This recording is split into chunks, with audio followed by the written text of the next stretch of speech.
Assalamualaikum dan selamat sejahtera. Kami ucapkan kepada Ustazah Puan Syakila binti Ahmad dan juga rakan-rakan yang hadir pada hari ini. Tema kumpulan kami adalah bertemakan seni dan kaedah berfikir iaitu kaedah logik. Bagi kes kajian kami iaitu fenomena penyebaran maklumat palsu di dalam masyarakat di Malaysia. Seterusnya.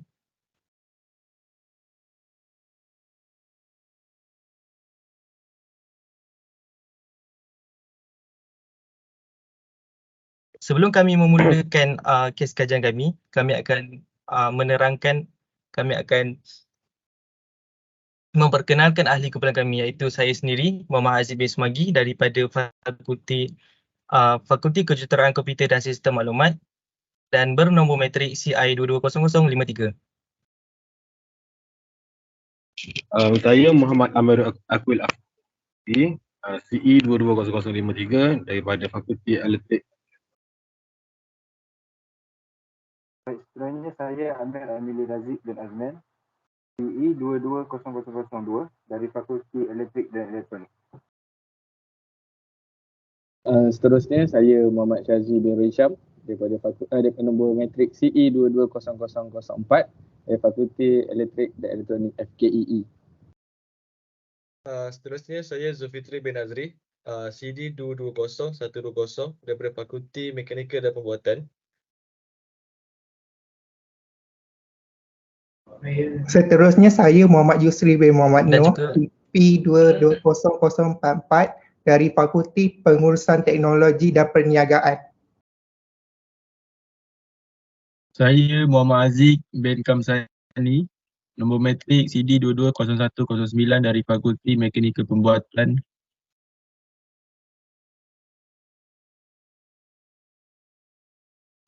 Saya Wan Hafizuddin bin Wan Omli bernombor matrik CB 220134 daripada Fakulti Pendidikan Teknikal dan Vocational. Selamat sejahtera, nama saya Shivaram Analaki Wijayarau, pemegang kad matrik CI 220030. Saya dari Jabatan FSKTM, Fakulti Sains Komputer. Sebagai latar belakang bagi kes kajian kami, sebagai yang mana yang anda dapat tahu bahawa fenomena penyebaran maklumat palsu ini dalam kalangan masyarakat di Malaysia telah pun menjadi isu yang semakin penting dan mendapat perhatian dalam era digital saat ini. Dengan perkembangan teknologi dan penyebaran media sosial, capaian terhadap informasi telah meningkat dengan begitu pesat. Namun demikian, sayangnya hal ini juga membuka pintu bagi penyebaran maklumat palsu yang dapat menyesatkan lagi masyarakat. Penyebaran maklumat palsu dalam masyarakat di Malaysia telah menjadi isu yang serius dalam era digital. Fenomena ini membawa kesan yang sangat-sangat negatif seperti kebingungan dan ketidakpastian di kalangan masyarakat serta pengaruh terhadap penyebaran maklumat. Untuk menangani masalah ini, antara langkah-langkah seperti peningkatan kefahaman digital, kaedah terhadap penggunaan media sosial yang bertanggungjawab dan perlindungan hukum yang memadai. Seterusnya saya akan beri kepada rakan saya untuk persoalan kajian. Okey, untuk persoalan kajian kami ada 3, iaitu apa jenis maklumat palsu yang biasa disebarkan dalam masyarakat. Yang kedua, apakah langkah-langkah yang boleh dicadangkan untuk menangani penyebaran maklumat palsu. Dan yang ketiga adalah apa kesan penyebaran maklumat palsu di Malaysia. So untuk saya akan ulas sikit untuk satu saja, iaitu apakah langkah-langkah yang boleh dicadangkan untuk menangani penyebaran maklumat palsu. Saya ada 3 cara, iaitu adalah semak dan semak. Sebab apa? Sebab kita tahu di era yang moden ni penyebaran maklumat palsu sangat mudah untuk disebarkan kerana kita berada di zaman yang sangat moden dengan teknologi gadget-gadget. Semuanya boleh disebarkan melalui ujung jari saja. So untuk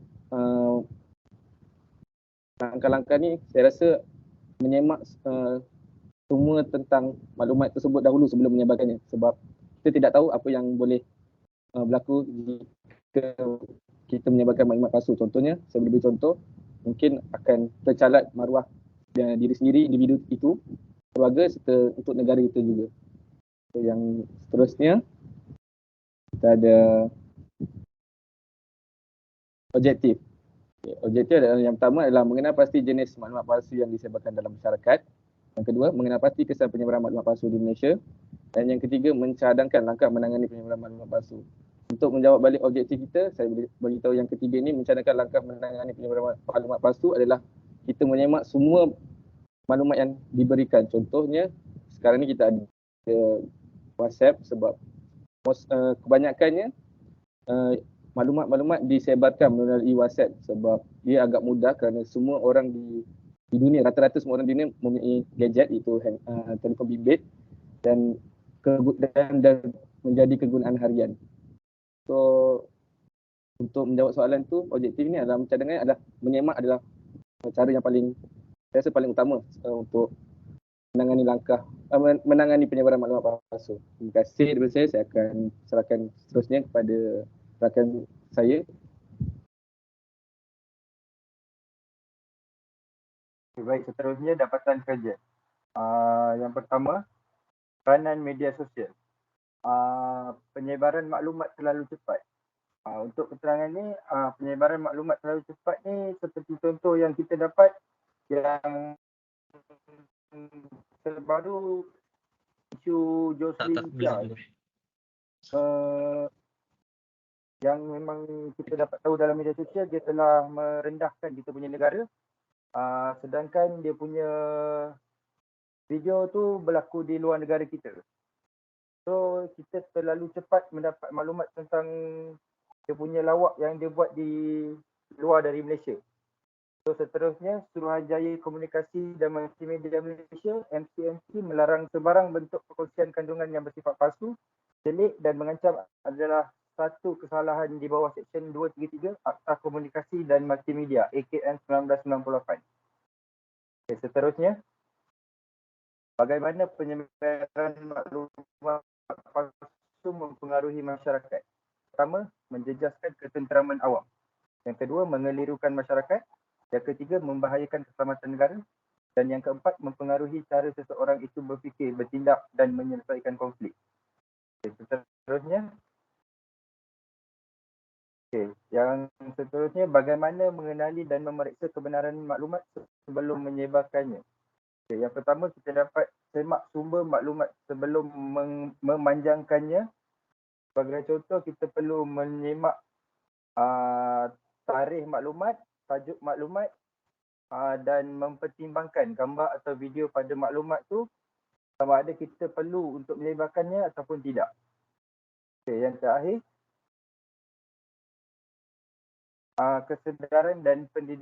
kesedaran dan pendidikan masyarakat tentang maklumat palsu. Media sosial dan kebebasan berpendapat menjadikan sebahagian masyarakat dapat mendedahkan apa sahaja di media sosial tanpa berfikir dan mencari tahu kebenaran sebenarnya. Yang kedua, segala maklumat yang telah disampaikan kepada orang lain ini memberikan maklumat yang tidak betul kerana masyarakat hanya memberikan pendapat yang mereka tahu saja.